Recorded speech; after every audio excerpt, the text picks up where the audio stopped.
El 11 de febrero de 1927, Billy Beaton, de 3 años, estaba jugando con su hermano mayor, de 12, y otro vecino, de nombre Billy Gaffney, de 4 años de edad.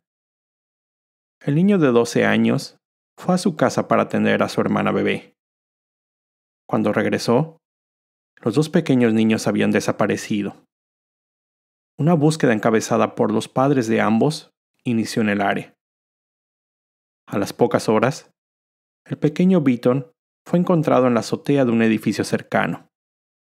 Cuando le preguntaron por Billy Gaffney, él solo dijo que Boogeyman, el hombre del saco, se lo había llevado.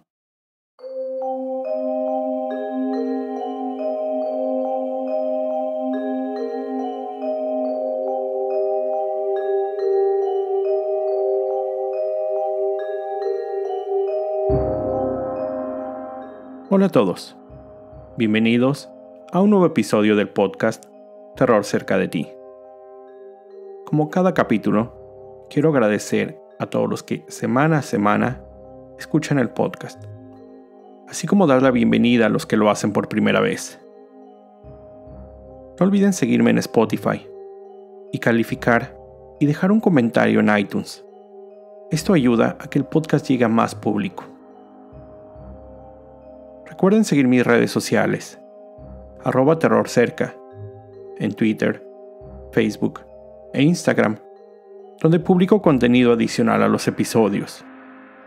Y junto con el correo electrónico, terrorcercadeti@gmail.com, es la forma en que me pueden hacer llegar sus sugerencias de historias o propios relatos. Y como en los últimos episodios, gracias a los que me han mandado sus audios con la frase del podcast. Quédense hasta el final para saber quién fue seleccionado. Pronto daré a conocer el nombre de los que ganaron alguno de los productos, así que estén atentos. Esta semana les traigo la historia de un asesino serial caníbal, conocido con los apodos de El hombre del saco, El hombre gris, El hombre lobo de Wisteria y El vampiro de Brooklyn. Su historia es realmente aterradora por la naturaleza de sus crímenes. Hamilton Fish nació el 19 de mayo de 1870 en Washington, D.C., siendo el más pequeño de 3 hermanos, y uno más que falleció antes de que él naciera, de nombre Albert. De ahí que más grande, siempre prefirió que fuera llamado como su hermano, Albert Fish. Diversos familiares de Fish sufrían de alguna enfermedad mental. Uno de sus hermanos se encontraba internado en un hospital psiquiátrico. Uno de sus tíos había sido diagnosticado con el síndrome maníaco. Y su madre sufría de recurrentes alucinaciones. El padre de Fish era 43 años mayor que su madre. Tenía 75 cuando él nació. Y cuando él solo tenía 5 años, su padre falleció de un infarto. Por lo que su madre se vio en la necesidad de dejarlo bajo el cuidado en un orfanato, el hogar para niños St. John. Las personas encargadas del orfanato frecuentemente golpeaban a los pequeños, además de alentar cuando los chicos se golpeaban unos a otros. Esta violencia, al contrario de la respuesta que generaría en cualquier niño, en Albert despertó un lado oscuro. Él disfrutaba de los golpes que le eran propinados. Él gozaba con el dolor, y con el paso del tiempo, lo asoció con el placer sexual. En 1879, su madre obtuvo un trabajo que le permitió tomar custodia nuevamente de Albert. Pero para ese entonces, sus experiencias pasadas ya habían dejado una huella marcada en él. Albert acostumbraba a golpearse a sí mismo para obtener placer.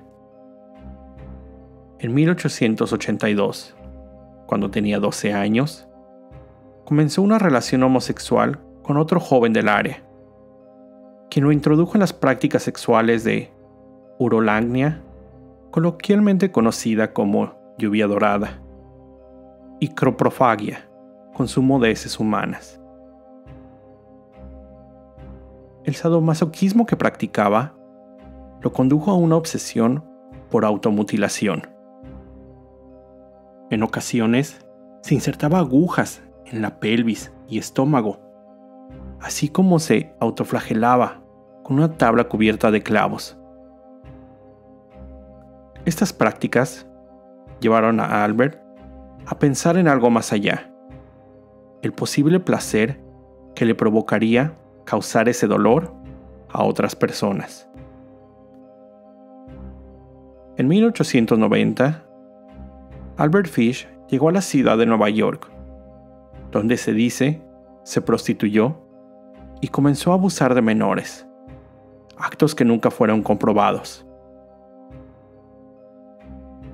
En 1898, su madre le presentó a Anna Mary Hoffman, 9 años menor que él, con quien arregló el matrimonio. Con ella tuvo 6 hijos.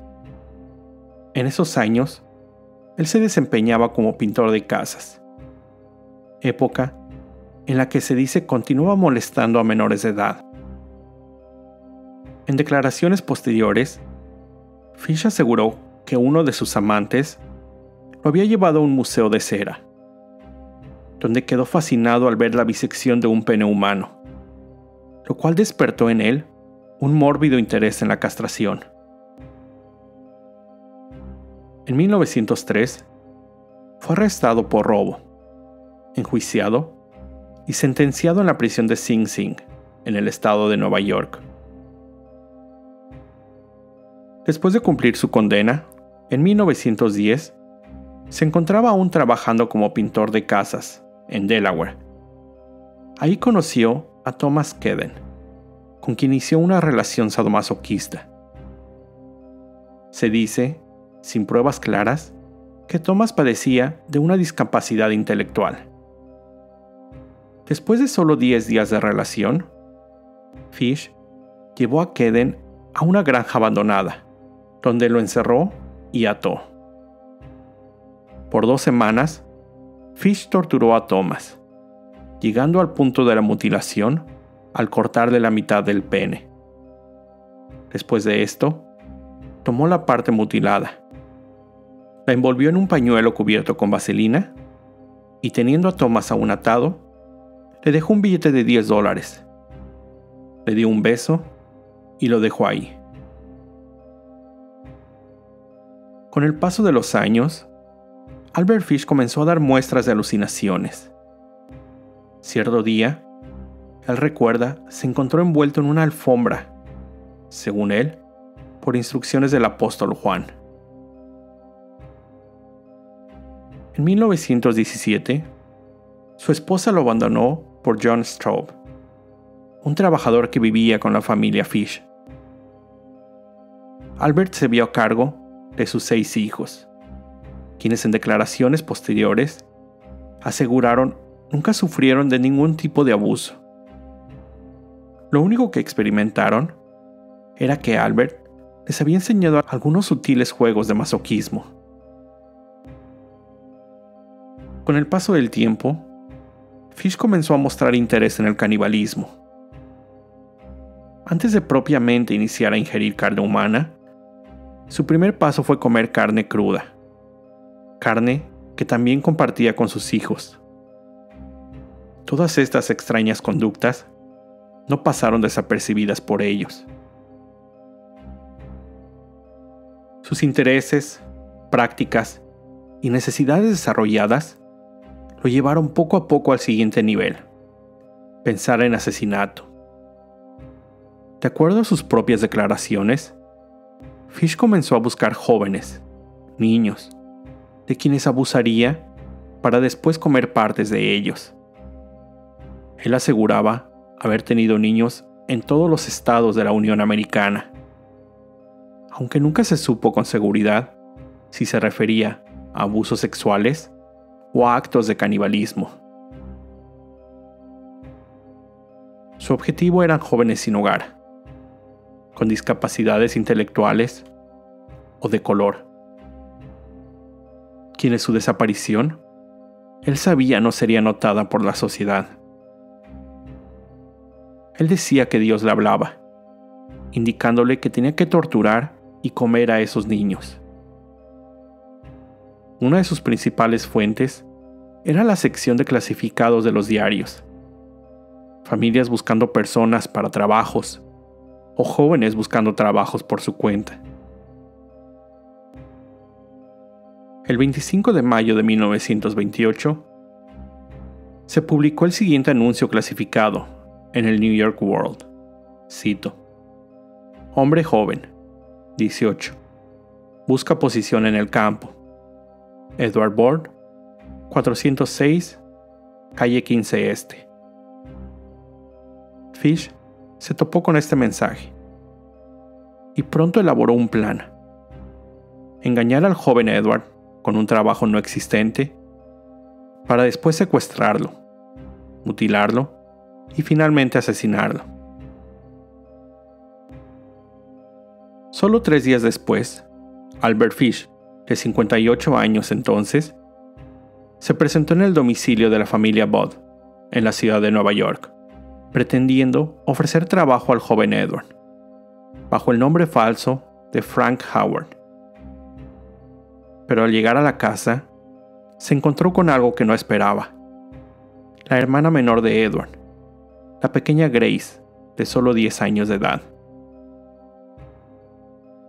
Fish se retiró de la casa de los Budd y prometió un trabajo para Edward.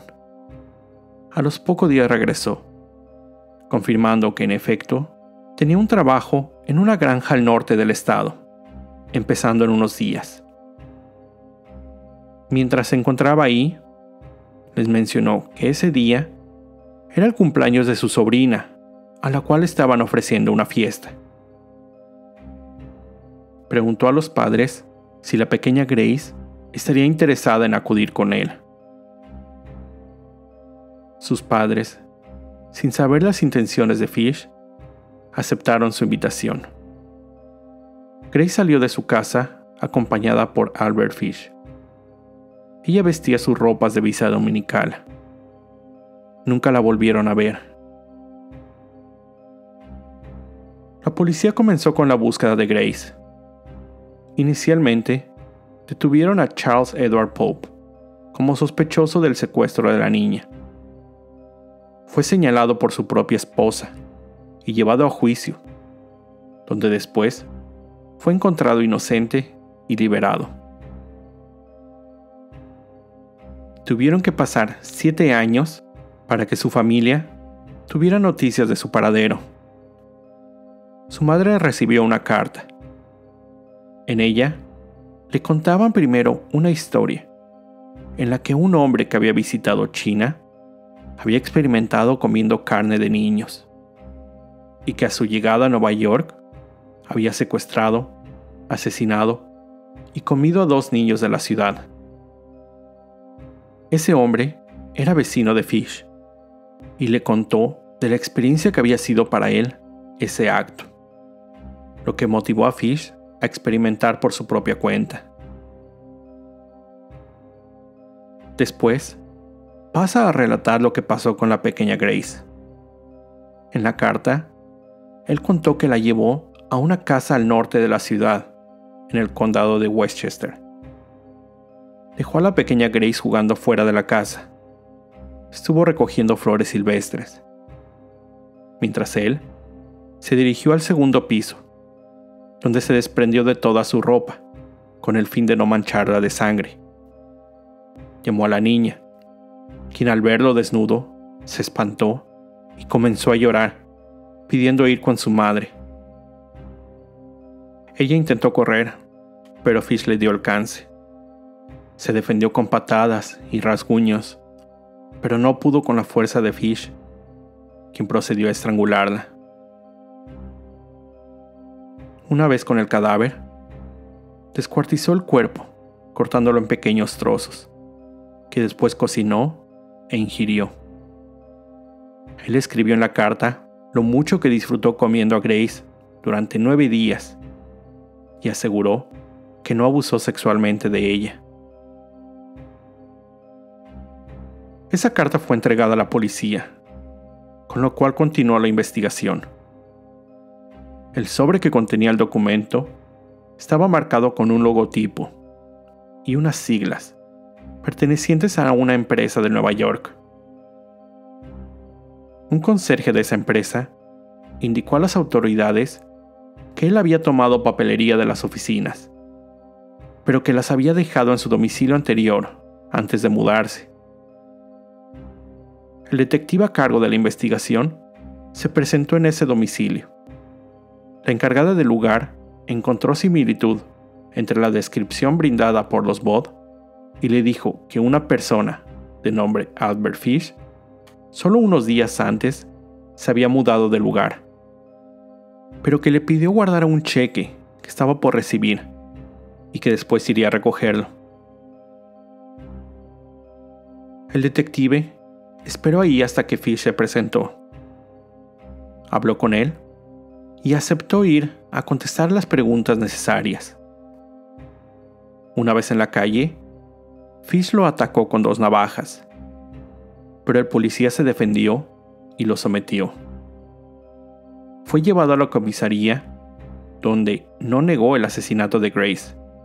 Es más, declaró que tenía la intención de regresar al domicilio de los Bode para asesinar a su hermano Edward. Fish fue detenido, acusado del asesinato de Grace Bode. Mientras él se encontraba esperando juicio, la madre de Billy Gaffney se presentó en la prisión de Sing Sing. Cuando el pequeño Billy desapareció, el conductor de un trolebús de Brooklyn vio cómo un hombre llevaba casi a rastras a un pequeño que no paraba de llorar y pedir por su madre. La descripción de ese hombre concordaba con la imagen que los medios publicaron tras la captura de Fish. La madre de Billy se enfrentó a Albert, preguntándole si había hecho algo con su hijo. Fish le contó que él había secuestrado a Billy. Lo llevó a una casa abandonada, donde procedió a desnudarlo, atarlo y tapar su boca para evitar que llamara la atención. Dejó al pequeño atado y regresó a casa para volver a ese lugar al día siguiente. Con un cuchillo, mutiló su cuerpo y lo apuñaló en múltiples ocasiones hasta que murió. Lo descuartizó y distribuyó las partes en diferentes costales de papas, que llenó con piedras para después lanzarlas a un río, no sin antes tomar algunas partes del cuerpo. Una vez en su casa, preparó diversos platos con esas partes, alimentándose por 4 días. El juicio se llevó a cabo en la ciudad de White Plains, en el estado de Nueva York. Su abogado defensor intentó alegar locura para que Fish no fuera condenado. Sin embargo, después de 10 días, el jurado encontró a Fish culpable y el juez determinó que lo consideraba sano y lo sentenció a pena de muerte. Después de su sentencia, Fish declaró ser el culpable del asesinato de Francis McDonnell, niño de 9 años que desapareció el 14 de julio de 1924. Su cadáver había sido encontrado poco tiempo después, colgado, usando sus propios tirantes, en un árbol del área boscosa cerca de su casa. Durante la investigación, un amigo de Francis, así como algunos testigos, aseguraron haber visto a un hombre mayor, de grueso bigote y cabello gris. Decían que toda su persona parecía borrosa, gris, dándole el apodo de The Gray Man, el hombre gris. El 16 de enero de 1936, Hamilton Albert Fish Fue ejecutado en la silla eléctrica en la prisión de Sing Sing. Su cuerpo fue sepultado en el cementerio de la prisión. Francis McDonnell, de 8 años, Billy Gaffney, de 8 años, y Grace Budd, de 10, fueron las 3 víctimas confirmadas de Fish. Aunque se sospechó de algunas otras, nunca se pudo concluir nada alrededor de estas.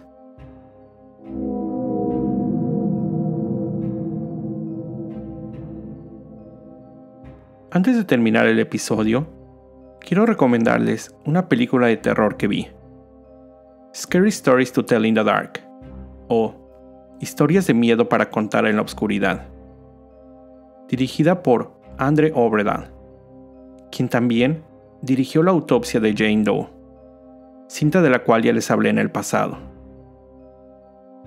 Esta película está escrita y producida en parte por Guillermo del Toro.